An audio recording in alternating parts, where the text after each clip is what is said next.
When we talk about God's calling, it's easy to get overwhelmed. Am I really an expert? Do I have something to offer? After all, I'm still working on many of my own issues. But Jesus doesn't require us to be experts. He only tells us to share what we have received, His good news.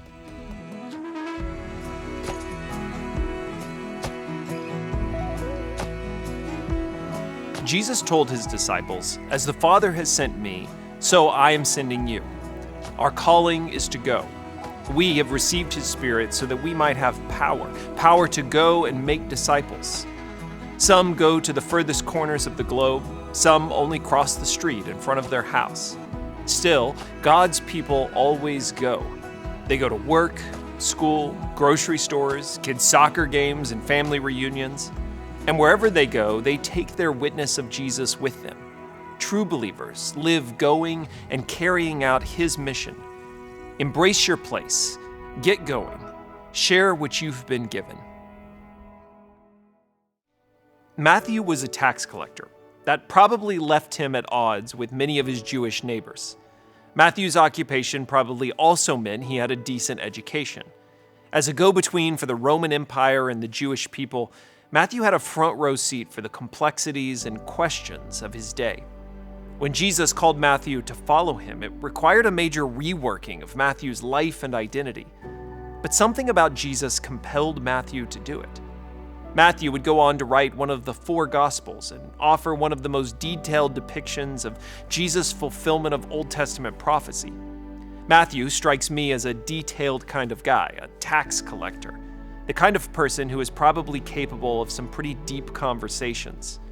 I'm sure he had plenty of them with friends and family after he started following Jesus. So it's interesting the way Matthew depicts his first act as a follower of Jesus. Jesus' call had been simple: follow me and be my disciple. Matthew records that he got up and followed him. And in the next sentence we read, later Matthew invited Jesus and his disciples to his home as dinner guests, along with many tax collectors and other disreputable sinners. What strikes me is the simplicity of Matthew's action. Having found Jesus and been changed himself, Matthew rounded up other sinners he knew and invited them to have dinner with Jesus.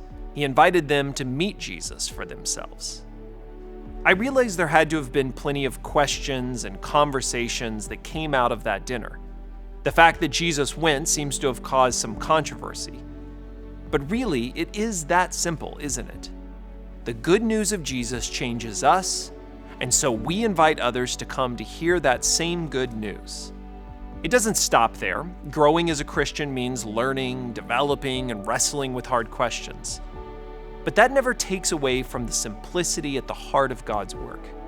We lead with good news. Christ has come. Christ has given His life. Christ has been resurrected. Salvation is ours.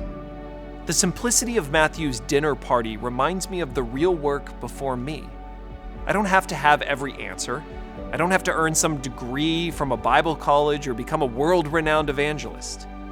I just have to invite the people I know to meet the Jesus I know. What would it look like if we did this simple thing that Matthew felt compelled to do? We look around, we recognize people who don't know Jesus, and we invite them to meet Him. Perhaps it's a dinner party or just a conversation over coffee. That is what Jesus wants us to do, to live out His mission by sharing the news we have received. Let's never forget, that is the heart of all our work. That's the heart of following Jesus. How can you share the news you've received?